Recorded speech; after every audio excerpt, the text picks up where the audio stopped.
So, hello everybody, and welcome to another episode of Spark Unplugged. Today we have a really interesting topic. Last time we talked about AI, and this time we've come back to talk about AI and how it's a mandate for modern CIOs in terms of how they need to embrace it, how they can adapt to it, and how they can make the most from it. I've got a really good cast of guests today. We've got many years of experience from both consulting, product creation, CIO, CXO side with us today. So I'm really excited to introduce them and be able to explore this topic. So as you know, from the past kind of episode, we'll spend our next kind of 60 to 70 minutes together where we'll meet the panel. They'll introduce themselves very shortly. We're going to talk about some key observations and some topical things that we've noticed around AI and CIO and how CIOs can embrace it. We're going to discuss that as a panel, and then we'll hand over to Dave, and Dave's going to probably tell us a little bit more about what we're doing as an ecosystem at HiveMind and as a consultancy to be able to help customers more broadly and CIOs with endeavors and initiatives around kind of AI. So it's a really kind of exciting time that's consistently kind of evolving and changing.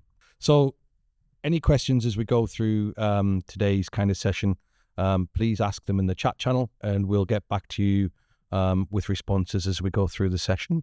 And that brings me to kind of the meet the panel. So I'm Craig Wright. I've got about 20 years experience working in big tech, helping their customers innovate, think differently about their strategy, bring new products, platforms, services to life. So all things futurist is kind of my background, where I came from.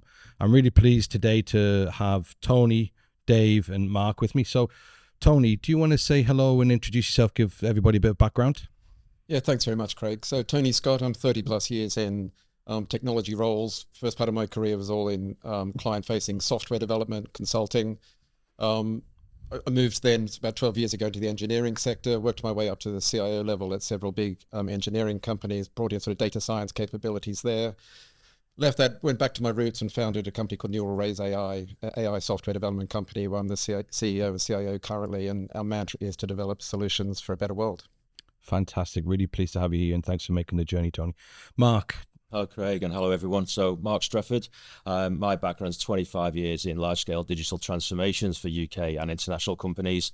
Last 10 years heavily focused around data and AI initiatives, for the last 7 of those as part of my own company, Timelapse AI. Fantastic. Thank you, Mark, and welcome back. And finally, our resident kind of HiveMind founder, Dave Clark.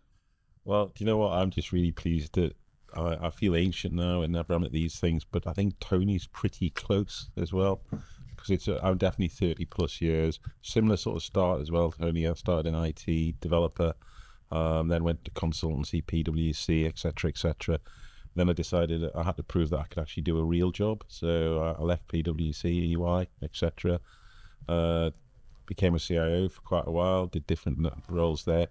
Then, not unlike Tony, decided I wanted to try and found a company that operated differently, and worked with Lyndon Doherty to start HiveMind. So that's me. Fantastic. And thanks again, Dave, for making the journey down from the Northeast. So, you know, we're here today to talk about CIOs, to talk about AI, to talk about the mandate CIOs are going to get and how they might best adapt to kind of flourish in this kind of intelligence-driven world. And as we came into it, I looked around the internet, I found lots of information sources on how AI is going to kind of affect the job of a CIO. And one of the biggest headlines that I think I plucked out from this was AI could finally get CIOs a seat at the table. It's not the first time I've read this kind of as a headline. You know, you could remove AI, you could put cloud, you could put innovation, you could put many other topics on there. And I guess before we jump into some more of the stats and some more of the deeper questions, you know, I'd be interested to hear the thoughts of Mark, Tony, Dave on AI. Is it the thing that will finally get the CIOs a seat at the table? Who wants to lead us off with a provocative point of view on this? It won't get them a seat at the table if they're still useless. So it'll get the good ones a seat at the table. But Tony and I were talking about it earlier, and Mark, this every sort of over the last 30 years, I can remember there was the IT manager orbiting planet infrastructure. Then they decided the IT director would lift them off planet infrastructure, but he got sucked back.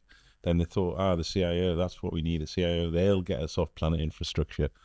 They got a little bit further into orbit, then still sort of some of them fell back and some of them didn't. Then there was the CDO, Chief Digital Officer. And so is the Chief AI Officer finally going to break orbit? Probably as much as the good CIO broke orbit, in my view. So it's possible, but if it's, well, I'm going to pass to Tony because we got into this conversation before. No, we did indeed. And this is a topic I've been talking about, not just in terms of AI, but more in digital transformation. But to me, the CIO needs to be a business leader first and a technology leader second. It's not just the head of IT.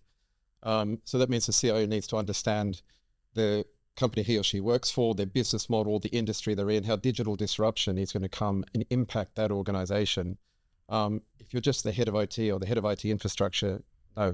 A litmus test for me when I talk to CIOs is when they start using the word the industry. And I always wait to hear, did they mean the IT industry or their industry? And more often than not, it is the IT industry, because they can move from one organization to another. They don't necessarily invest in getting that real deep knowledge of the business side of that they're in. Now, on the AI side, look around, a table like this, the C-suite sitting around the table, who else is going to actually be responsible for AI? A lot of organizations, as you said, David, have brought in a chief digital officer. Often that person comes from the business side, not from IT, but they often do that because their CIO is more ahead of IT infrastructure. And to me, the CIO needs to step up and be that business-minded person first. It's all about the alignment of technology strategy to business strategy. And this is even more crucial now that we have AI. AI means generative AI typically, but that's the world we're in today. Awesome. Yeah, I agree. I think if we're not careful, the CIO ends up back in the world where all the business run out and get their own SaaS platforms for marketing or HR or payroll or whatever it might be, because technology is too slow to react. And I think if he's not there, if he's not trying to drive these engagements and getting the seed for himself, if you want to put it that way, AI is just going to be another one of these things that the business runs off and does. Perfect. So I think what we'll do over the next hour is we'll try and unpack a little bit more around that, and we will hopefully be able to give people some practical hints and tips on where we see opportunities for change or opportunities to stop doing things as well. And I guess that leads us into, the initial stat that I kind of pulled up from one of the industry analysts this week, which said 95% of CIOs have deployed at least one AI use case in their organization. Yet the counter side to that was only 28% of CIOs have seen value from their early forays into AI. And, this raised the question to me of a lot of CIOs are seeing pressure from their boards and from other business leaders around the leadership table in terms of getting AI out and into the organization. Should they be concerned with such a low percentage of use cases that are providing value? If they should, how should they respond and what should they put in place to make sure that they can demonstrate that they're exploring rather than actually driving value in the near term? What do you think of this? Let you go on now, Tony. It's a really interesting thing, and I just said a moment ago that by AI, and in the last 18 months, 2 years, it's generative AI, and that's been the real game changer recently. That's why boards are actually putting pressure on the CIOs to do AI. But AI has been around a lot longer than that. We've been doing machine vision, natural language processing. I've been working in sort of traffic modeling solutions and so on for years. So AI has been around longer, but this dynamic is a recent one, and it's driven by ChatGPT, the launch of that and all the similar tools and technologies around that. And so when we say you should be trying AI, it's more in that space. It's actually right, I think, to be experimental here. You don't necessarily have to, go for the big solution on day one. Actually, to find some areas within the business that are ready for it, that the data is available, that you could actually implement a generative AI solution. But the key thing for me is outcomes. It's not just doing AI. We've had customers come to us and they say, we want AI. And when I've sat back, well, what are you trying to achieve? Tell me a bit more about your business model. No, we want AI. And there's just this constant demand, we want AI. And I think boards are hearing this, it's the flavor of the month now. And so they're feeling that their organization's being left behind if they're not doing AI. But until you can actually articulate what you're trying to do with AI, it's very hard. How can you measure actually a return on that investment if you haven't your starting point is the outcome you're trying to achieve? And is that a point of growth for CIOs to be able to better frame stories, experiments, and other things back to the leadership team, so that when 28% of the endeavors produce value, they're not judged on the 28%, they're judged on the fact that they've experimented and they've learned. But very much so. And this is phrase, fail fast, fail quickly, but actually it's all about learning fast. Yeah. And you should actually be experimental. You don't necessarily need to outline this massive program that we're going to put in place to achieve something. You can be experimental there, but you need to define that outcome. But a success could actually be, we tried this and it didn't work. This was the wrong bit of the organization. Actually, let's try that next. So that's where I would be at the moment with some of these. I still think aspirationally, you need to think big, and actually the whole sort of business model transformation is a huge opportunity out there for the right organizations to grasp. But at that starting point for all organizations, they can actually start at an experimental level. In value management, does it sit within the realm of the CIO, or should it sit within the line of the business? Who's responsible, or what are the models that we might see? So my view is it sits with both. The cost, I think, if you're going to stand up a development team, and I mean purely in the people who can code and integrate with ChatGPT or other models, I think is the development activity, but the business side as well needs to come to that. But typically, I would imagine that the value realized is going to be tangible to the business. They can do things quicker, they can scale more, they can do things, things they couldn't do before, which bring in more customers, etc. I think for me, just picking up on some of the points that Tony made is, if you're not seeing value right now, it doesn't mean that you're failing. It's, are you learning enough? There's a lot of hype around what Gen AI can and can't do. And if, say in the early days, you buy into the hype a little bit more and you try and build things based on what you perceive the market to be doing and you don't get the value, at least you're learning where it can and can't work. I think, Mark, my point of view, if I was a CEO and my CEO brought back a stat, we're only seeing value from 28% of use cases, I'd feel quite comfortable. If they said we're seeing value from 100%, I would be asking them if they're trying hard enough. Yeah, that's a good point. Yeah. Right. Are you looking really at ambitious disruption or ambitious kind of activities which can make a step change difference? Because I think in every endeavor, it's, your first effort isn't going to be your best effort. And I think that to your point, Tony, this is a learn situation. But, I think boards should probably have patience with their CIOs and their other executives around AI as everybody explores what it means internally, but also what it means externally from an outside-in perspective. If you are building things for customer interactions, if you are building new experiences that people are going to get hold of, we don't know how folks are really going to respond to that in the kind of medium to longer term. Yeah, and there's a company I was speaking to fairly recently who are using Gen AI to build custom adverts for some of the assets that some of their inventory, and their measure at this point in time is effectively a quality score against the text that it's generating, which is to a large extent kind of subjective. But the challenge that they're trying to get to is, are they shifting their inventory quicker at a higher price? But it's so are they seeing value from it right now? No. But is there a roadmap to get to that point in the next couple of months? Absolutely, yes. And of course, the expectation is it will. They're getting a much better response to these generated ads. So I was just thinking about both those answers. Mine's probably shorter. I remember when I was working at a money supermarket with a really, really gifted guy. I won't say his name though, because he knows it. So actually, I'm joking. He's a really great guy. And it's not just AI though. It's true for anything that you can experiment with. And he said, look, Dave, the key here is to pick something that's not so big that if it goes wrong, you're sacked, but not so small that nobody cares. And choosing the right size and nature of the experiment to do is as critical as anything. And we actually did manage to pick the right size experiment. And I think he's right. There's another expression, build a fire that's big enough to warm you, not burn you. That's a really good one, Dave. And that's it. I think if I look at the way some of the big Gen AI platforms are kind of pushing into the enterprise, the big tech orgs are actually driving out fairly generic use cases. And I think to get going quick, many CIOs and many organizations are adopting those use cases and finding that they don't quite fit in with the nuanced way that they do business.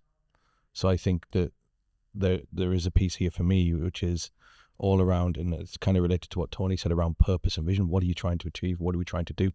And it almost reminds me a little bit of the golden years of CRM in the early 2000s, when people started changing business processes to match out of the box CRM solutions, then realized it removed all kind of character from their org. vanilla implementation. That's the one. So I think it's a really interesting space. If we look at where some of the deeper areas are for CIOs to look at, and we kind of move on to our next big stat of the moment around AI. The next one that we kind of picked up on was 72% of CIOs recently stated data problems would jeopardize their AI and ML goals. Now, this data thing's been around for, What we said, 50 years, I think. Yeah. 28% of them haven't realized the problem. Are we going to see CIOs needing to double down on data initiatives to make AI valuable? And if so, what do they need to start to do or stop doing? It's a big question, and it's been around for a long time. As you say, the phrase "garbage in, garbage out" has never been truer. And if you really want to bring in a proper generative AI solution that's going to transform your business or transform elements of your business, you need to address that problem and make sure you've got clean data effectively and representative data. We talk about hallucinations in Gen AI, but bias can come in on the training side, absolutely, but it also come in by not training your data on certain elements of your business, and those bits that get missed out. And so the answers that are going to be given are not truly representative of your business. You've got to take it right back to your original data sources. I worked for one organization, had so many interconnected systems. They didn't know which systems relied on which other systems until we started to turn things off and saw which ones broke. And that way we got this mapping. And we replaced that with what we call a data hub. So we actually broke all of those linkages apart, all the data, a single version of the truth. We went from what we called a spaghetti architecture to a lasagna architecture. Nice. And it sort of worked. So that organization, they'll be in a much better place to build a Gen AI solution on, for example, where they can actually ask natural language questions of their corporate data than an organization that is not in control of that data or has duplicated data. So that's really the approach we're at.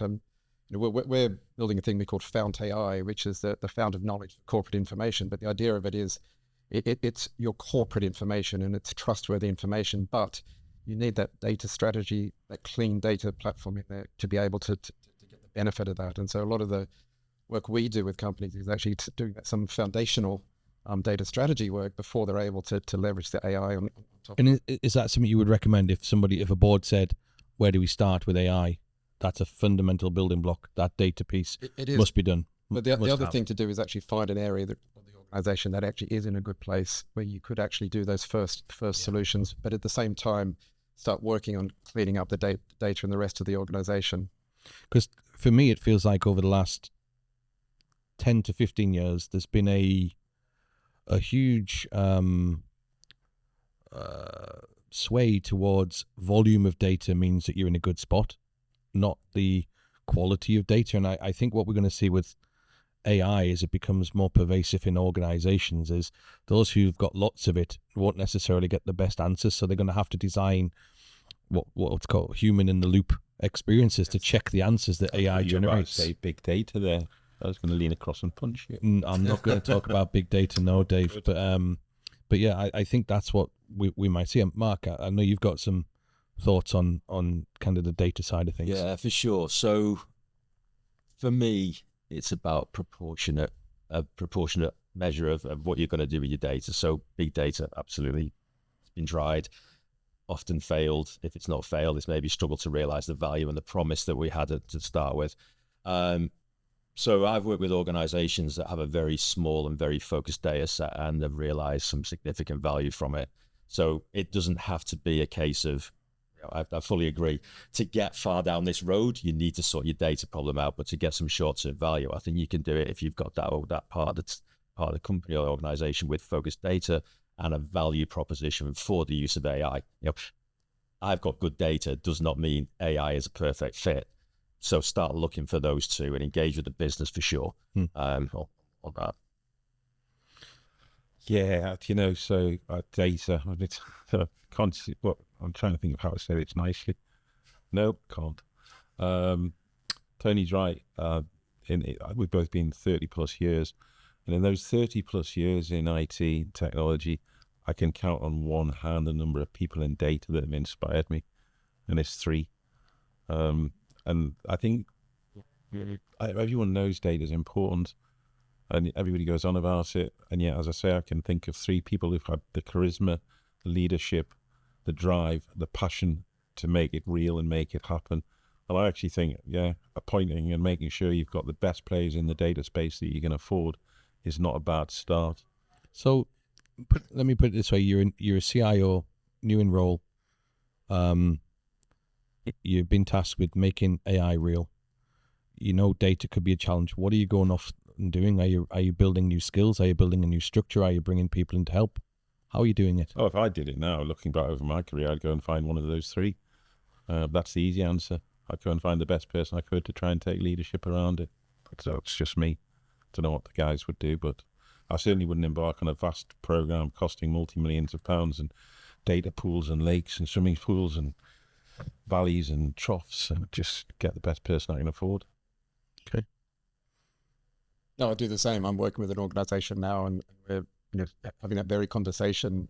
They've got a data COE, as they call it, but it's not necessarily doing what it should be doing. So we're advising them on how to bring in potentially a chief data officer. And it's getting that right person to come in, but there's a big debate culturally there. Who does the CDO report to? And so that's an interesting one that needs addressing too in that organization. But every organization is different. I don't think you can answer that question with a simple answer. It depends on the organization. You need to understand the unique dynamics of it before you can actually. And I think, Tony, that's a great intersect into the kind of the next stat and the next question that we pulled together. I was reading an article. It's called Foundry State of CIO study. And in there, they said 49% of CIOs reported a gap in AI and ML skilling. And underneath the term AI and ML skilling, there's probably many classifications of skills, job families, some new, some traditional. If there is such a skilling challenge in organizations, how should the CIO approach this? What should they be looking for? How would you take a structured approach to making sure that you can minimize any gap in skills? So I think the skills are both sides. So you need technology, and you also need an understanding of AI's capabilities in the business as well. So you can do a huge amount with prompt engineering, for example. You can start to demonstrate some value with that. That you could say is more a business-focused skill, right? The person understands the business, they understand the data, and I don't mean like the tables, but they understand the value behind it and can start to create things that at least will you can demonstrate to the board, right? But when you come to take that from a concept perspective, the lab, if you want to call it that, from someone's desk into production, there's a whole set of skills that sit behind that. So some are typically systems integration, right? You're going to plug your front end into a API somewhere that runs your model, for example. But you're going to start to look at how you're going to secure your data, for example. How are you going to make sure that the vendor, whose model that you're using is not going to start changing versions and your model breaks or your prompts break and all this. So there's different skills. I think for a lot of organizations, they're probably, well, I guess it depends. There's a very different skill set between a consumer B2C brand and OpenAI. And I think I'm thinking more, Mark, around how do they acquire the skills into the organization? Are they partnering for skills? Does the CIO become a learning partner of the organization and roll out curriculums? The way you phrase this is it's the very thing that I was going to touch on towards the end as well, because this is exactly the thing that HiveMind's going through at the minute, of trying to work out what skills are required. And I was really quite surprised by the size of the analysis and the range of skills that are required. And then you look at it and you think, well, I can't possibly recruit all of those skills. I can't afford to buy all of that in. So I think it's a mixture of partnering. I think there's some recruitment. I think we're obviously, because we've got a large freelancer base, it's also understanding. But I mean, what's the matrix that Ruth's been working on? It looks about 20 by 20 when you look at the skill sets. And, you've got to find and look at all of those, then integrate them, bring them in, train them, develop them. So partnering for me would be the easiest way forward if I was back in the world of being a CIO. Yeah, I mean, partnering is the obvious one. And, I'm in a space now wanting to partner with CIOs, offering those skills. But I would say the world's changed very much in the last 2 years. We talk about this as the democratization of data. Yeah. To Mark's point there on the business side, I mean, prompt engineering a few years ago, what would that have meant if someone had given you that phrase? But Well, you know, my 9-year-old daughter's doing prompt engineering, so there's a whole generation that's going to hit the workplace one day. They're going to be, you know, it's all they're going to know. So there's very much the business side of things. But in my organization, you know, we had sort of two sets of people. We had data scientists, the ML type people, and we had software developers. Now, all my software developers are involved in doing Gen AI solutions. Our Fount AI offering is built by our software development team, who, you know, 3 years ago were not in that space. So, and did that just happen, Tony, or did you have to prompt them to? No pun intended. It just happened. Just happened. And it to me, so there's that massive excitement at a technology level that all my team now are involved in this space, and then there's huge excitement there as well. And so we're seeing that in our clients as well. So it is this democratization piece. So the business people doing prompt engineering, they don't necessarily have to understand the technology underneath it. It's more how they use it and how they get value from it. That's the business dynamic all the way through to the technology level. It's changed massively. But partnering is really key. To talk to a CIO who doesn't have those skills internally, you know, you can't just flick a switch and you've got them internally. So hence partnering is the obvious. I think Horizon 1 is, for me, certainly partnering to get access to skills. Horizon 2 is building a strong set of anchor points inside of the organization, which can then be extended with the partnership model. And I think building those anchor points requires organizations to invest in learning and cross-skilling their people. And I think the CIO needs to become best friends, if there is a learning officer or a learning director in the organization, with those people to make sure everybody is confident and educated on some of the new things that we're going to see coming into the business world. And I think that will help, you know, change the skills dynamics in many organizations.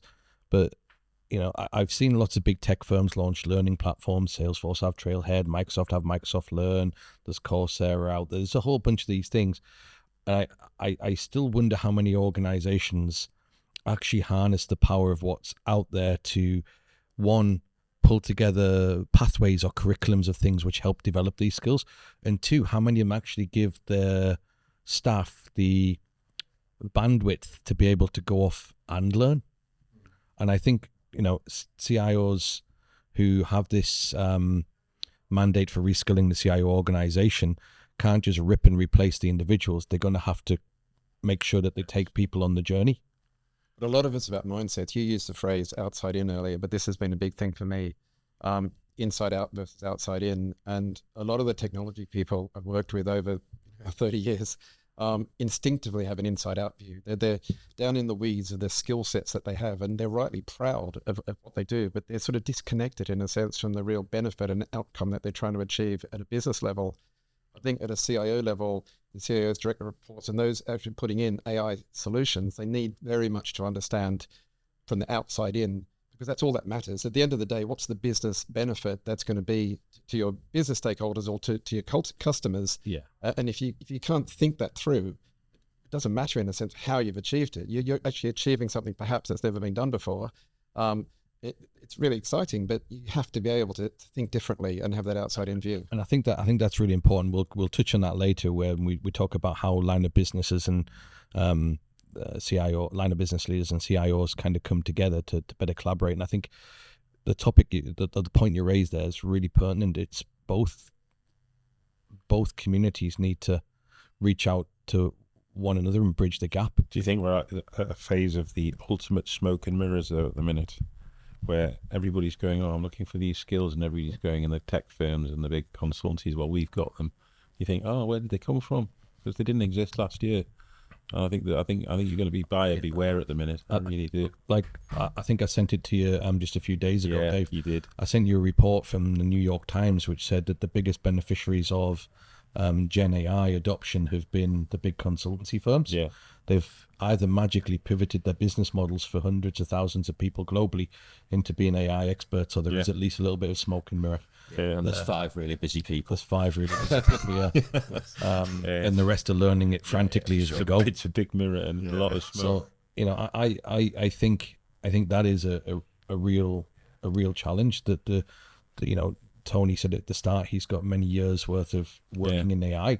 That's mastery, right? It's not just a surface level understanding that some of the people would get from doing a course in half an hour and getting a certificate and then being placed on the client site. That's what we keep talking about. How do you make sure someone really does have some skills, and the assessments and a mixture of accreditation, training, time served, etc. What's the time? 10,000 hours. Is that what it was? Yeah, to say so. 10,000 hours. Well, to there get has mastery. been now evidence to suggest that that's not actually quite true, but yeah, that's the 10,000 hour rule. So I think what we're saying is there's something there for CIOs to do around skilling. They need to reach out. They need to think about it. They need to develop some curriculums and probably understand what the job families and the skills are and clearly articulate that back into their business. Yeah, we were touching before, weren't we? I was saying it's a shame that Sophia is always a bit behind the curve, because the Sophia framework's really useful, sort of traditional IT models. But if you look at it today, there's nothing. It has no voice about AI at all. Which is a shame. But it'll get there probably. I think something I'd probably add to this, and I won't mention anything that's been in the press recently, although some good examples. I think don't dismiss, and I don't want to use the software development lifecycle as this big thing and IT focus, but you've got a business aim, you've got some development work, and you've got some testing before you put it live. And I think in the rush to do this, things are being put live to say we've got Gen AI without it really being tested. And there's some more recent examples where the test data is there, right? But it's, I guess, evidently not necessarily being used to produce a product that works and has been hastily withdrawn. So fantastic. And here we are, right? Better CIO to line a business leader alignment is required to kind of embolden the outcomes. So if you're a CIO, you're in an organization, you've just joined this hypothetical organization, the line of business leaders pretty much always have primacy in kind of what goes on because they're closer to the customer and the revenue generation. How can you make sure, what would you be doing to make sure that you are a genuine value partner to those line of business leaders, and that your organization isn't just seen as the team that fixes the printer? I mean, that one we've talked about it quite a lot. I mean, I don't know whether people listening in will agree with me, but there's a bit of humility required here as well, and learning and experience. And it's your point, Tony, before. This is no different. AI doesn't make any difference on this at all. It's humility and listening and understanding the business. And the best people I suppose, when I was a CIO, that I enjoyed modeling my behaviors on, for those people that really understood their business. They knew as much about the business as any line of business owner. I was going to say, is there a gap in many organizations today where we used to call it in academia, we used to talk about organizational intelligence, the ability to understand what you do as an organization. And the old adage was, if you go and, was it the Kennedy and visit to NASA, and he asked the janitor, what do you do? And he said, I helped put a man on the moon, sir. Yes. Right? And I think what maybe is missing today in some of these organizations is that understanding of what the organization's purpose is and what it's actually trying to achieve. Yeah, that doesn't change whether it's AI or anything else. But for me as a CIO, the way to achieve that, and my route to the CIO role, was through enterprise architecture. So I was head of enterprise architecture in an engineering company, and people didn't know what an enterprise architect was. So I had the luxury of defining it, and I just said, I'm 50% business, 50% technology. My role is to align the technology strategy with the business strategy. That gave me a license to talk to the business. And that was the bridge, in a sense, between the IT function and the business function. When I went up a level, ultimately became CIO, I made sure I had an enterprise architecture team as my interface in with the business. And I recruited them from all different backgrounds. I had business architects as well within there, which I defined as 80% business, 20% technology. And we did things like a business capability mapping of the organization. Yeah. And then we mapped that to the technology reference model, which already existed. And then where was the money being spent? And actually, the business prioritized these capabilities, but that's not where the money was being spent. And that was the real eye-opener. So there are things you can do to actually unlock that, and as a CEO to have that ability. If you're on your own and you're running an IT department that's very sort of infrastructure focused, you are going to be the one who fixes the printers and so on. Yeah. But actually, you need to step up a level and be able to talk in business terms to the business.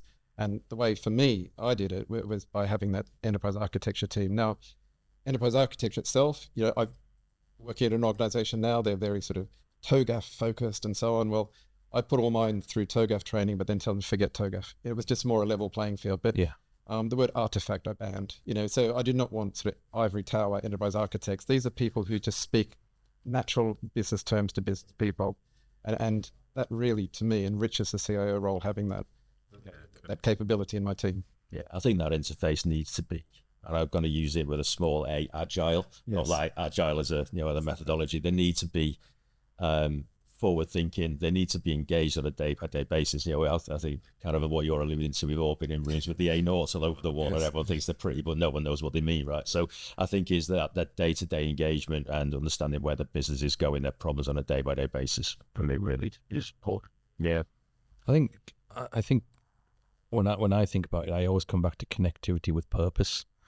I really struggle with the concept that people can turn up and do the best work if they don't understand the purpose of what they're trying to achieve. They're just going through the motions. And I think as soon as you can connect them with purpose and really light the fire, and it's probably the CIO, if it isn't happening in their organizations, when they get to the board table, they need to make sure that they tell the other board members that this is something which needs to be picked up by the entire board, especially as we go into an intelligence-led world where there's new business models coming and new talents coming into the workplace. They're going to look for that purpose, and they're not going to accept being told to go and sit in the corner at a desk in a cubicle and just do a job. That isn't what the next wave of talent's going to look like. And I think if we look at the people who are the early teenagers today, and you ask them, what does the world of work look like in your mind's eye, they're not going to describe a battery hen kind of working environment in the middle of London. And so talent, and an organization needs to pick this up and make sure that this is happening, and it probably needs to come from the top, but the CIO probably needs to champion that purpose. I think it's a really clear area. So if we kind of look on, AI is, as we've said, going to change pretty much everything. I think Bill McDermott of ServiceNow said it will probably change every enterprise process and touch point that exists within the next 2 to 3 years. And when Bill speaks, the stock price of ServiceNow seems to go up, and he's been extremely successful. So there's no real reason to disbelieve him. If I look back over the last kind of 10 or so years, CIOs have struggled to grasp business innovation, to make it a science, to make it participatory, and to really drive it. And we've seen multiple parts of organizations have a go at it. AI is going to require excellence in this area, in this arena. So how should CIOs start to approach it? And be mindful here that there was a paper which came out in early July from BCG, which suggested only 3% of organizations were really ready to embrace kind of any level of radical innovation. So that was a shocking stat. So, what should a CIO be doing? Who should they be partnering with? I remember sitting down with a CIO at a conference, and it was really frustrated about the use of the word digital.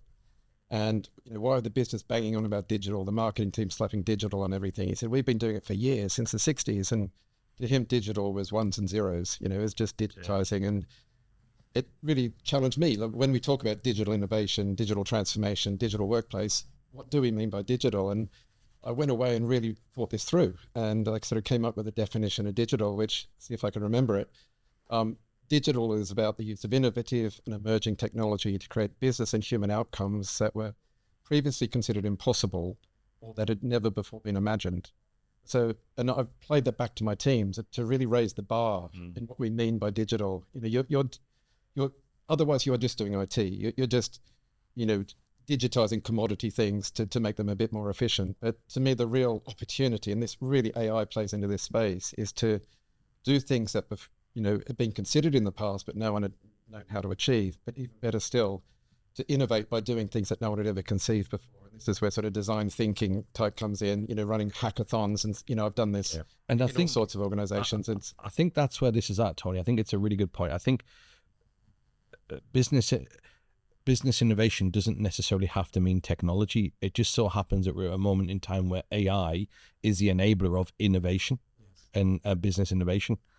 And, I think what we're seeing is a a lot of organizations, and the 3%, I didn't unpack it entirely. It is a kind of a shocker headline, but many of the organizations that I see have not worked out what business experimentation is, what idea flow is, how they surface ideas across their organization.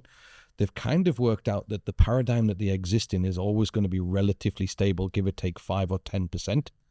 And I think what we're starting to see now is there's some real worries emerge that in 5 years, many of the organizations who have primacy in the industry today might not have primacy. I think it was either yourself, Mark, on a previous Spark Unplugged, or maybe Pat, who said, how long will it be before we get the $1 billion one-person organization, right? That must frighten the socks off bigger organizations who can't think anything other than linear innovation.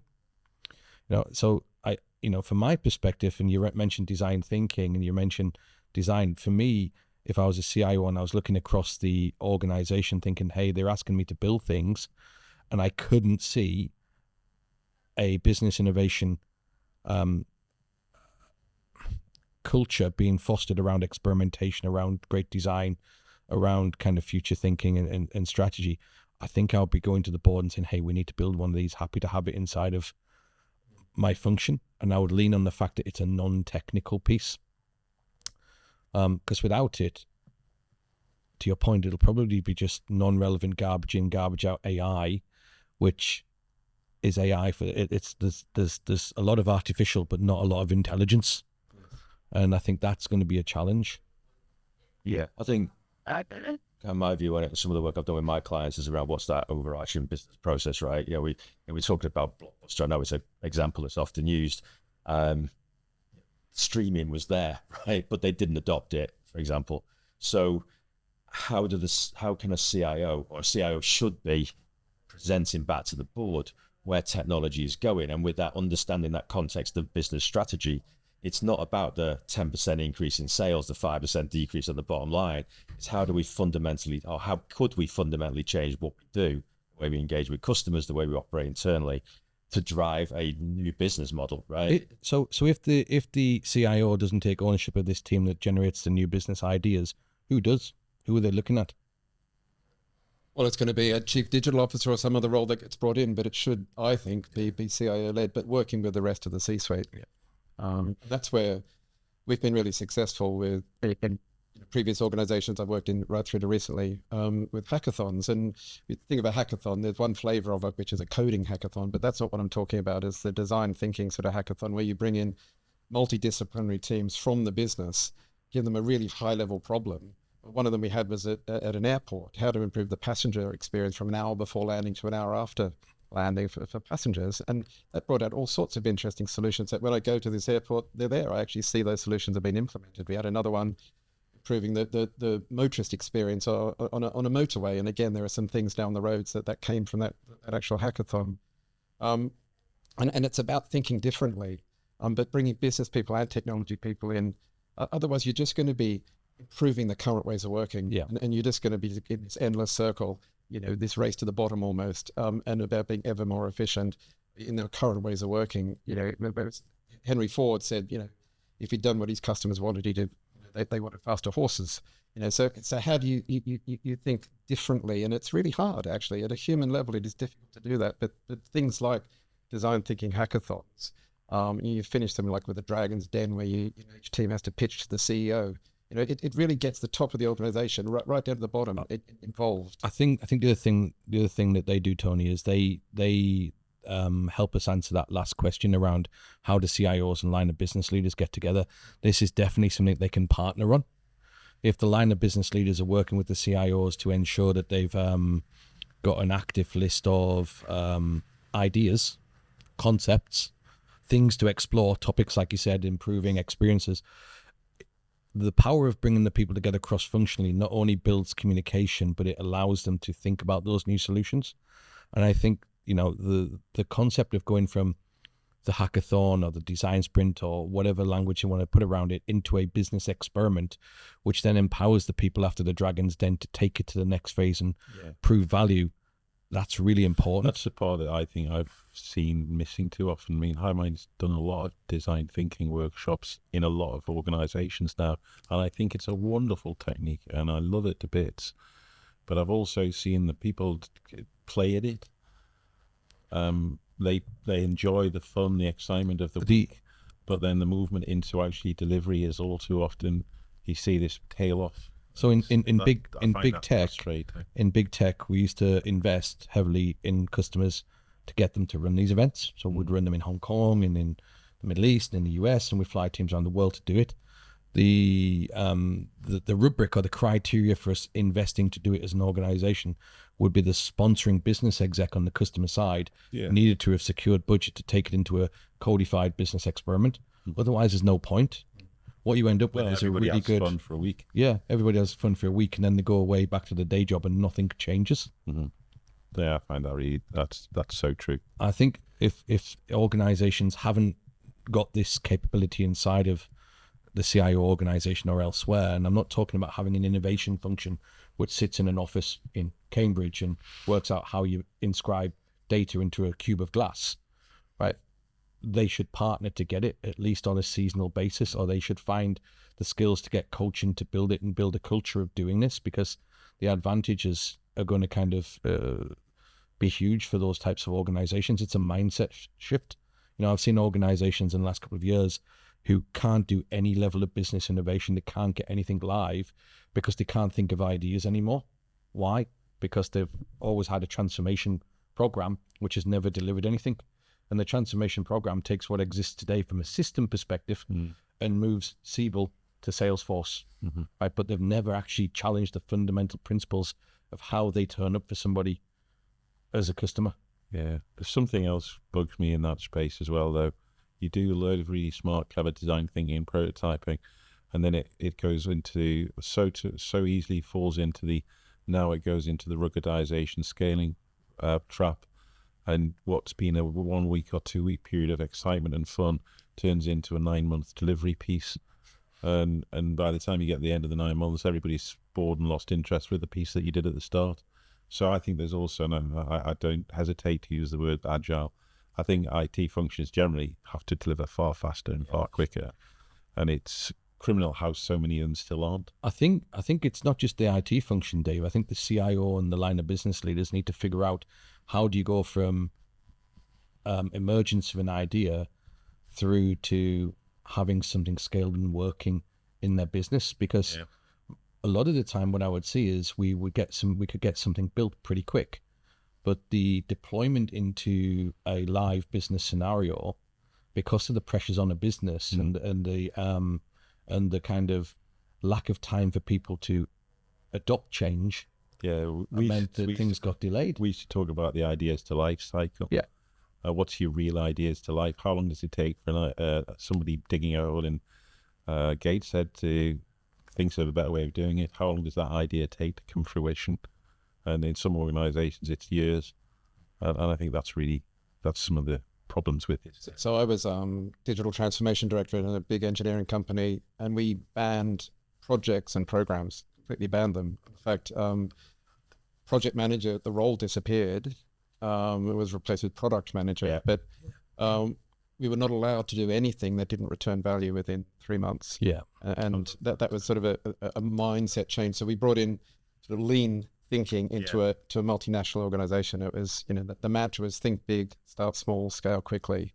So yes, we could have the aspirational thinking, but we had to start small and do something. And the other phrase we used was start by starting, because this was an organization that would talk about things endlessly, but actually get going. I've seen organizations in the last 2 years who spent multiple iterations and multiple years defining an as is to define a to be in a different system, and they've never got started. Precisely. And if they'd actually delivered something, the learnings that they would have gathered from that would have been invaluable.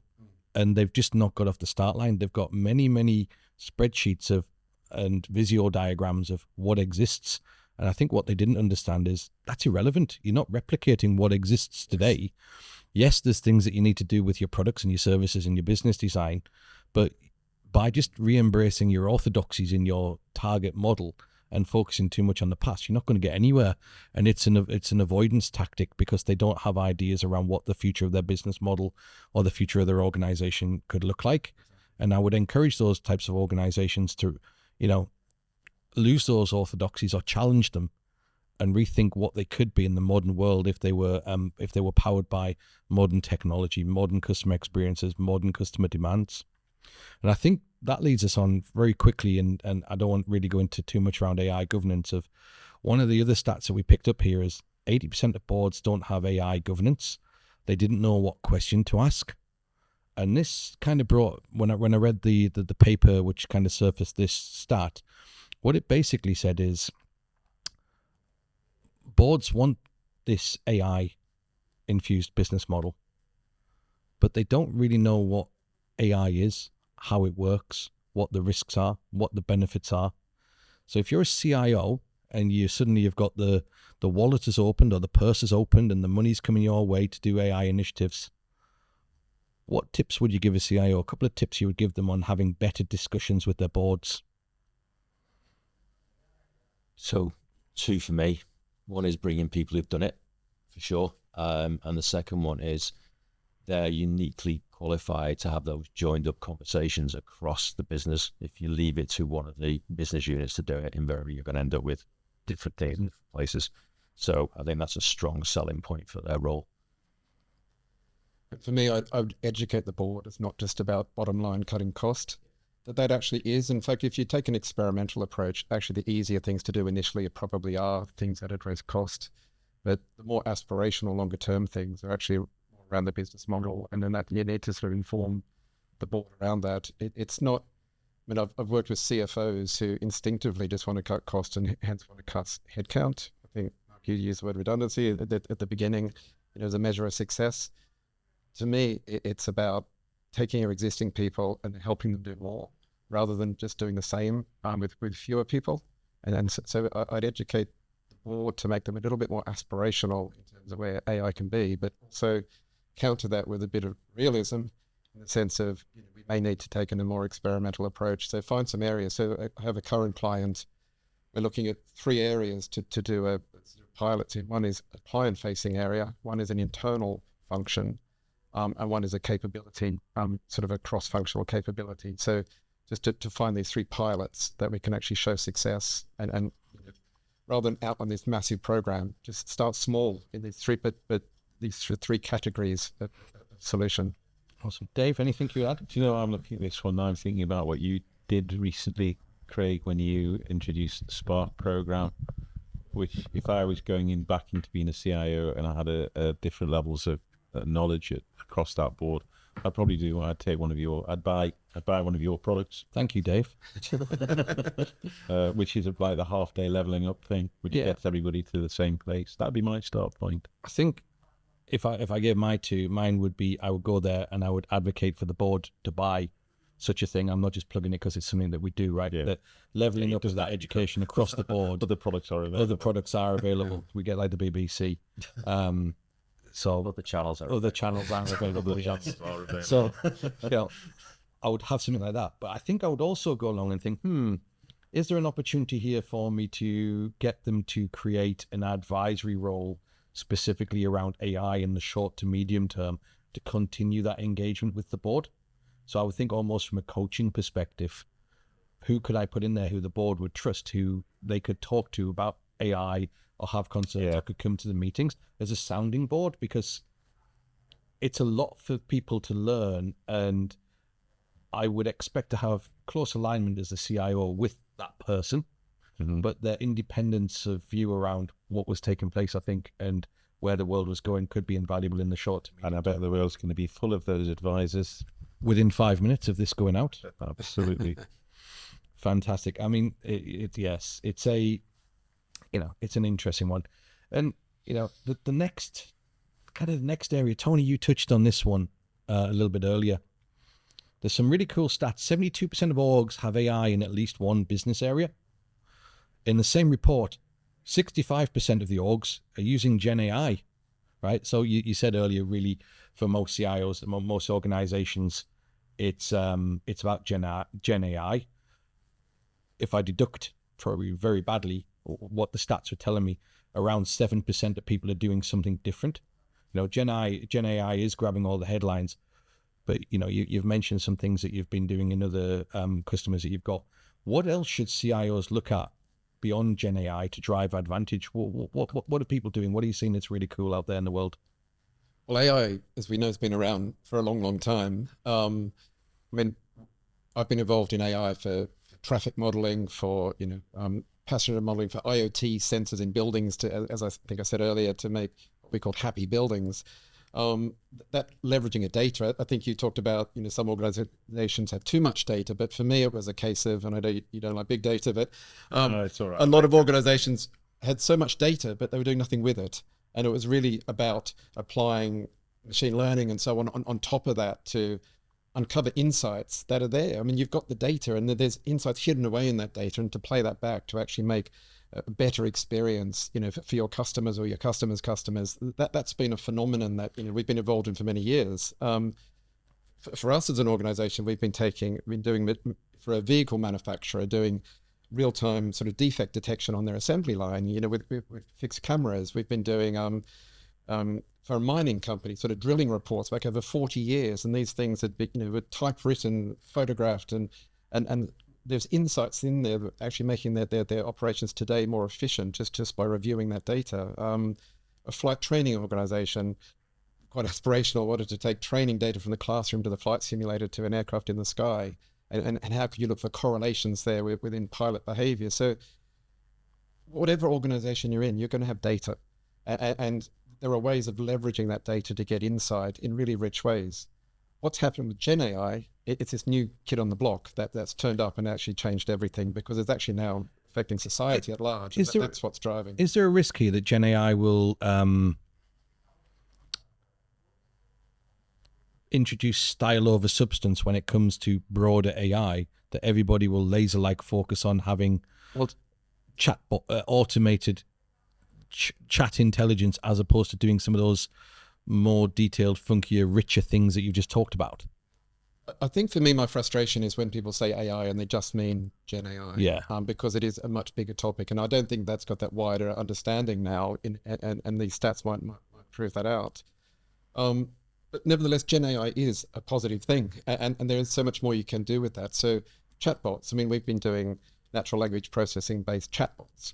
And how many consumers like interacting on a website with that? Probably not many. No. It's not a great experience, but actually a Gen AI based one that's more conversational could perhaps even pass the Turing test. A person not sure, are they interacting with a human or not? That's where we're at today. So that's a positive use case there. But what we're looking to do is, because the other thing we haven't touched on this podcast so far is about sort of security things, about data that's people putting their business plans into ChatGPT, hence their corporate secrets are being released out onto the internet. I mean, that's a huge risk that CIOs must be. I know they're losing sleep over. So we've got to focus around this internal use of data. So to give people basically a ChatGPT type experience within a corporate boundary, so that they can safely do this, at an individual level, a team level, a department level, or a company level, but knowing that the data is safe. And that's sort of an approach we're taking around generative AI. You raise a really good question there, because one of the topics we discussed last time on Spark Unplugged was around the office of AI and the types of roles that might sit in it and the building blocks, and risk management and governance was in there. And there's many open questions on how organizations are going to populate that model. Is it inside of a CIO org? Is there going to be a fusion of human resource and artificial intelligence resource? And there's a whole bunch of questions there. And I think what organizations who are doing this type of stuff, Gen AI, need to think about very clearly, as you've pointed out, is almost having a positive constitution on what isn't acceptable when it comes to usage of these tools, rather than just letting it be a free-for-all. And that's something that I think that when I think about your traffic modeling and those internal functions, they're probably quite well regulated and people understand how they work. It's when you get to that vast open space in Gen AI and you're typing into a tool and people can upload a picture or they can upload a document and they can do all these things.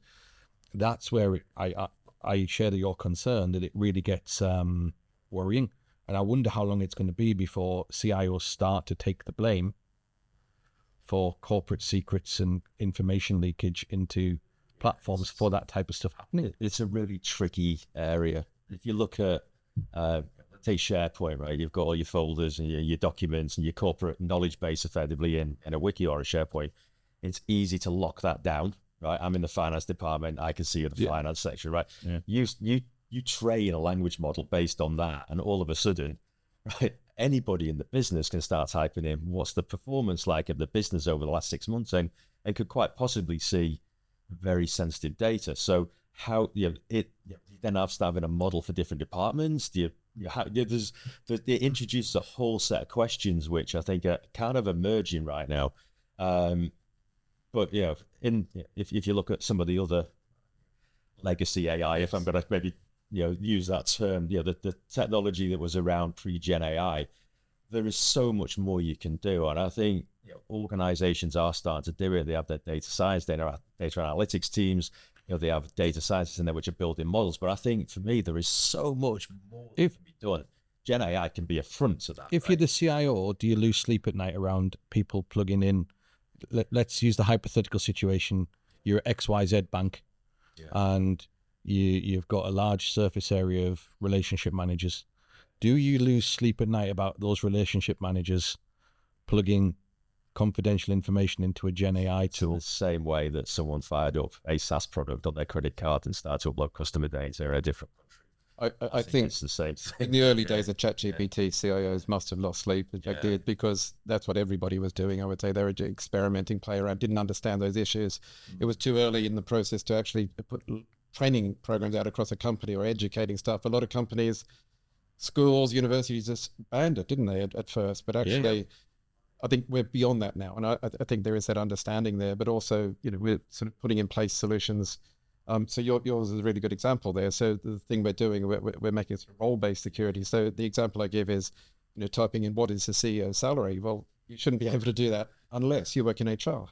In fact, it may be a valid thing that HR people can actually do that, because that's their role. So that is the world we're at now. But yes, it was a bit of a Wild West situation, I think, in those early days of Gen AI with ChatGPT.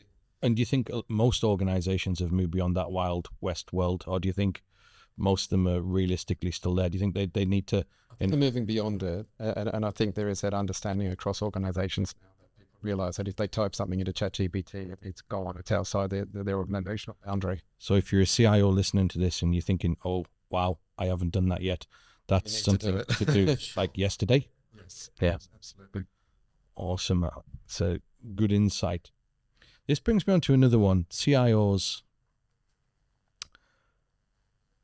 and how they embrace AI. And we've talked about this quite a lot in the room privately and prior. One of the other stats I got from Korn Ferry, which was around age and tenure in the C-suite. The CIO population isn't young, and it's getting older. And when I looked at this, and I looked at my knowledge of CIOs who've been around for a while, they normally do 3 or 4 year cycles, move on to the next firm, move on to the next firm.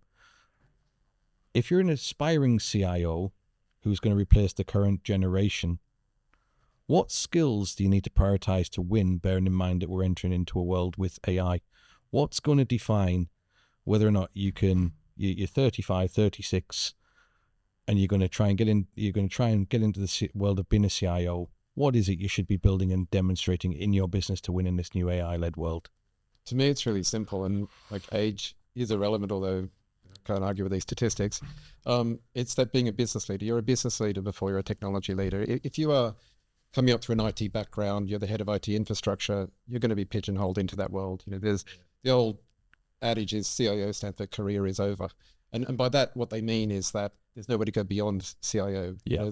To me, the ultimate aspiration, what CIO should want to be CEO. Why not? So you're a business leader, you understand technology. In fact, you're the only one around the C-suite who really gets digital transformation, digital disruption, but you must be able to understand the business model, business dynamics to be able to do that. So you have to be 50% business leader and 50% technology leader. And if you are, you'll be the only one around that table with those skill sets, and actually the sky's the limit. I agree. I think I would add a real key skill is the ability to balance the longer term and the short term. Yeah. So if you're thinking about where the world can go, what are those short-term steps you can take right now that add value and get you there? It makes me think, if we look back in 10 years' time, will there have been a paradigm shift in what the skill sets are of the people who occupy these roles? And it also then makes me think of when does the succession planning start? I think, okay, the age of 50 it is an age-based stat, and I take your point, Tony, that it's probably mindset is more important than age. And I'm not saying that all the people over the age of 50 have the wrong mindset, far from it, in fact, but they won't want to go on forever. And it's, how does an organization that wants to be forward thinking think about what comes next? I think the most interesting stat here was there'd been a 10% increase in average age over the past 5 years, which probably means that new talent isn't coming through, or organizations are holding on. I don't know whether that's an economic thing or a security thing, or what's causing that to happen. But I would suggest that the point that you're making around being a business leader, organizations probably need to nurture those people. Again, it comes back to skilling, looking around, where's the talent in their org, where's the talent in the world, where do they find the people who can embrace new ways of thinking and doing that, because they're not going to be available on every street corner, I wouldn't think. I think skill sets are changing too. I worked in the engineering sector, and 2016, 2017, there was a worry about AI with engineers, that they were going to lose their jobs, so the job's going to be automated away. And I was reassuring them it's tasks that will get automated, not jobs. Jobs involve multiple tasks. We want to automate those tasks that are repetitive, rules-based. Didn't use the word mundane, but I was thinking mundane, and free up people to do things where humans add value, creativity, empathy, leadership. And that must apply right through to the CIO role as well, that there are human skill sets that are going to become more to the fore moving forward. And that's how business will succeed as well. I was looking at that, and I don't know, but I can't imagine that figure's very different for a number of other C roles as well. I mean, aging white boards of men running large corporates. What an inspirational thought that is. And I'm 62. So I think the skills and so on that you'd expect to see are the skills you'd expect to see in any sort of leader. Do you think we'll see more diversity in terms of the backgrounds of future CIOs? Because I think if we look at where CIOs traditionally came from, they came from technology backgrounds predominantly. Many had worked their way up through the ranks of being something in IT to being something senior in IT. Then they became a manager. Then they adopted responsibilities as an IT director. Then they made it to CIO. Do you think if we look back in 10 years, they'll come from more diverse backgrounds? Yeah, it's hard to imagine just how diverse. I mean, when I watch a 2-year-old sort of child now playing with an iPhone, or an 8-year-old, your daughter as well, running her own website. My daughter has her own. I'll give her a plug here, bunnyfish.co.uk. Yeah, that's my daughter's 9, and she's got her own e-commerce site, built using AI. And to me, that's her generation. It's incredible. It says everything, Tony. Can you imagine your daughter in another 10 years' time going into a corporate environment where they say, "Yeah, well, I'm sorry, it's going to take 18 weeks to get the website up." I think it's not going to happen. I think this here is where the point is for me. It's literacy with what the modern world wants and what customers want. And I think the mindset shift from the next generation of people that's going to come through, or next generation of talent that's going to come through, is going to be hard for people who aren't in that generation to learn. If I look at my generation, was the Google kind of Facebook era. I'm probably similar age to the far less successful, probably slightly heavier than the guys who founded those organizations. But, I find products by going on Google, reading a review. The new generation don't behave in the same way. There is a fundamental shift. Yeah. They watch a video of somebody standing on their head trying to drink a can of Coke.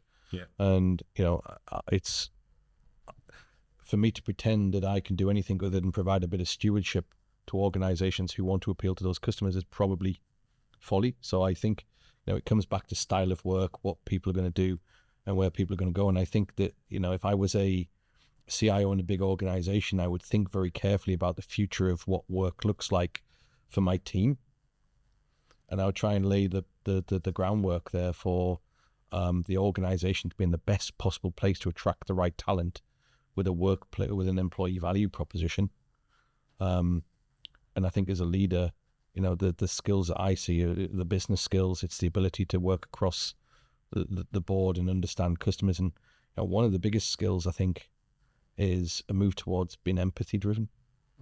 I'd love to see, I hope I live long enough to see the $1 billion one person company. You just hope it's yours. Yeah, I do. But even if it's 5 people, I can see how I can visualize how it can happen. I can imagine, like it's your daughter in 10 years' time. Well, as you said, I've been so supportive of what she's doing because for me, her future is that she's never going to know a world without AI. So I would rather her at this age embrace it and be in charge of it. And that's the other message I say to her. You own what you produce using AI. Don't just use AI, generate something and pass it off. You've got to refine it and customize it, but take full ownership of that. And that's the sort of lessons I'm trying to give her. And do you not think as well, Tony, I think it's fast. I love the example of your daughter, so I'm sorry you keep talking about it. What possible attraction can a corporate offer her? Not one job at the minute. She would look at it and go, so I've got to work in this department with all these rules, all these policies, all these things. There's somebody in but this is generational, and so it's very hard for us to predict the future for everybody, and so hence we only just predict the next step. But I love to go way into the future and then sort of come back. So, when she's sitting around this table, at our age, sort of talking about her world and amazed at kids, the world will be so different from today. We're going to have to be on the next panel. But AI is changing everything. But the other thing, the only other time I've seen this in my career is the .com era. And so, companies would come to us and say, we want a website. And what do you want a website for? We need a website. And actually in their defense, they probably did need a website because their competitors had one. There was an expectation, even though they didn't know what it was for. But that's the same that's happening now with AI. Now, very painfully for my business back in the day, the .com bubble burst. And then, so I don't know. Is that going to happen with AI? I don't know. Is there a trough of disillusionment using the Gartner sort of hype cycle thing? I don't know. But it's a fascinating time. It's a really exciting time for me to be in technology. But I'm loving, seeing young people, don't know any other world. And so I'm sort of steering them and guiding them and helping them take full ownership. I think that's the exciting part, Tony. It's, if I think back to the .com bubble, even getting access to the tools and the technology as a youngster to access or enter the world of .com, yes, it was fairly restricted. Today, it's the technology and the capabilities pervasive. Exactly. The youngsters have the access to these things to get going, and it isn't. We talked about prompt engineering earlier and the emergence of it. If you say prompt to people of a certain age, you think command prompts. Yes. And they think writing shell scripts, and they think we've gone way beyond this now. So the access that these, the ability that the youngsters have to be creative with the technology is there. They don't start from that back point, and I think that's going to be really exciting to see where they take it. Yeah, and when they're entering the workplace, for her in 10 years plus time, it's going to be a completely different workplace from what it is today.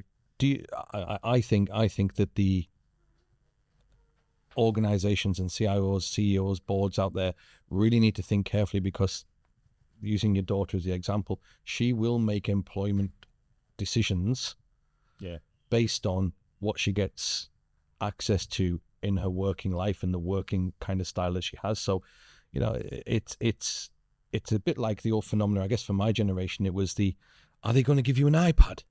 Are they going to give you an iPhone? Or are they going to give you a MacBook rather than Lenovo, rather than a Lenovo one, which is very robust, did the job, but wasn't quite seen as being as funky. And I think what we're going to see is, talent won't go to traditional legacy organizations, which are big and monolithic, unless they can offer creativity in environments where they have access to tools and where they can do the parts of work that they're really keen on. And I think that's exciting. I can't imagine, coming back to the topic that we talked about earlier, which was AI at the moment is looking like it's replacing the craft and the art rather than the hoovering and the ironing, right? And I can't imagine a next generation of youngsters living with that for very long and wanting to be prompt engineers rather than being artists and creators. Yes, mind you, you've still got organizations busy insisting that everybody goes back in the office. So Yeah, that's 90%, Dave. I read the report today. I find that 90%. that says an awful lot about the slowness and the treacle of organisations today. So just moving it on. I think that's been a really fascinating conversation around, what we want CIOs to kind of do and think about. I'm going to go around each of you one by one now. I hate this. You hate this, Dave. You're going to have to think on your feet. No, I'm just going to sort of go, I agree. What 3 pieces of advice would you give CIOs to succeed with AI? And to avoid Dave saying, I agree, I'm going to start with you, Dave. Oh, that's awful. I know it's okay because I've gone first. I can steal Tony's, which I'm going to, which would be meaningful experimentation in areas that matter. And I can't give you another one, so I'm going to give you one. I can just say no. I'm the founder.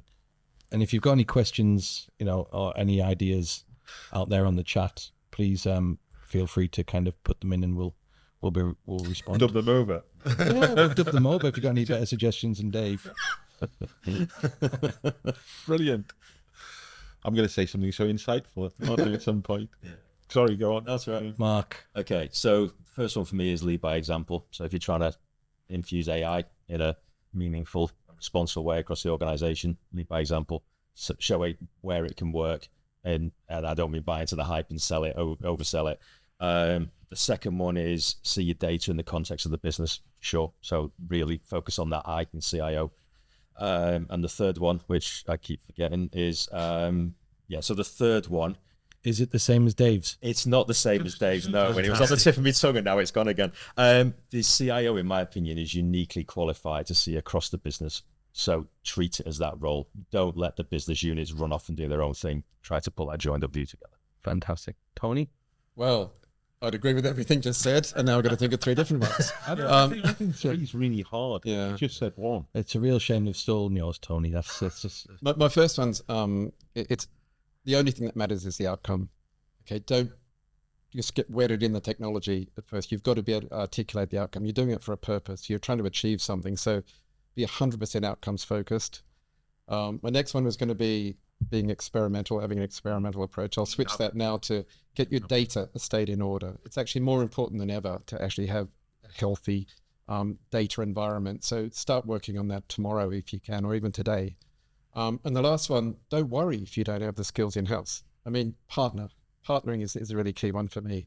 There are organizations out there, us, you know, we're all here, but there are organizations out there who've got the skills, and actually you're stronger together. You don't necessarily have to have those skills to start on this journey immediately. Fantastic. I think I should probably take a turn at my 3 since I put the pressure on you first there, Dave. I think for me, I once again, I agree with everything that was said.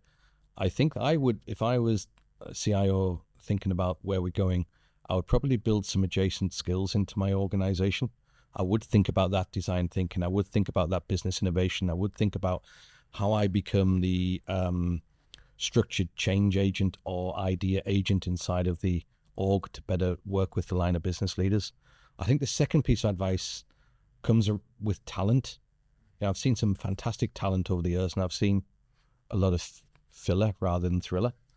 And I think what I would be focusing on is creating an environment with some of those adjacent skills. That means that the talent wants to organically come and join me as an org. And that means I have purpose, I have vision.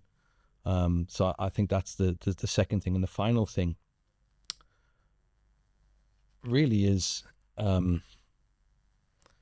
always think about what you're trying to do for the end customer. I think you said it earlier, Tony. I think AI is brilliant, can be brilliant, but unless it's got purpose, unless it's producing a better outcome for a human, there's probably got to ask yourself whether you've got purpose or just a hobby.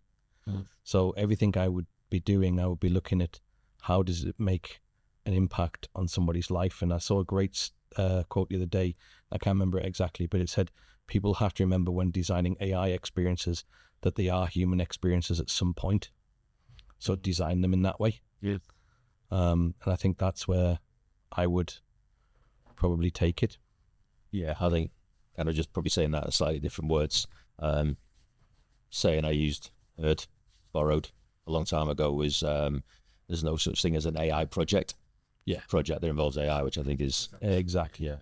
So Dave, it's been really good. We've got some of our HiveMind kind of network members here today, in Tony and Mark. But do you want to just give us kind of a little bit of a couple-minute overview around, this is an area you're very passionate about, CIOs. Well, what are we doing? I am actually, because we don't want to be the smoke and mirrors people. So I think I've been thinking about some of the stuff I was going through with Ruth and you earlier. When we're starting to break down, well, what is AI? Looking at the skill sets, then looking at partnerships, then looking at the products and services that we surround against those partnerships. We're going through that very process right now and identifying the skills, like the way in which the people, the products and services come together. But in reality, we should be sharing that in any case with our clients, because we've just been sitting saying the very same thing that HiveMind is doing, CIOs should be doing: curation, understanding, looking at partnering. Isn't that what consulting is? Just been slightly ahead of the wave and running faster than everybody else. Yeah. So, I think that's true. But it did make me think. I thought, well, given that we're doing this exactly at the minute and looking across 2,500 members and evaluating them and looking at where we can place those skills and training and education and hiring of permanents as well as freelancers, it's the same model that we've just sitting here going, that's what you guys should be doing. And that's exactly where we're at. And it's quite a program that we've developed to, well, as you know, as Chief Product Officer, what are the products and services that we're going to deliver? Who are the people that we need to have? How do we make sure they're trained and up to speed? And you can't do all of that by yourself, and you have to have partners like Tony and Mark to help you do it. And that's what we're doing. And I'm really excited about it. I think it's, I don't get excited about much nowadays, but I think one really does get me excited. I think that ecosystem play is really important. I think, as Tony said, it's not something that people should be frightened of, because if they try to own and control every skill, they'll never achieve it. But it's an ecosystem. It really is, Craig. You're absolutely right. How can you not make it an ecosystem? I mean, you've got this change in there, there's design, there's technology. It's the whole gamut of stuff to make a difference, isn't it? And that's what's exciting. So that brings us to the end of kind of today's Spark Unplugged, looking at how CIOs can better embrace AI and be successful. And I want to say a heartfelt thank you to Dave, to Mark, and to Tony for making the journey here to Manchester today. Really insightful contributions, and I hope everybody enjoyed today's episode. Thank you. Please, thank you. Thank you.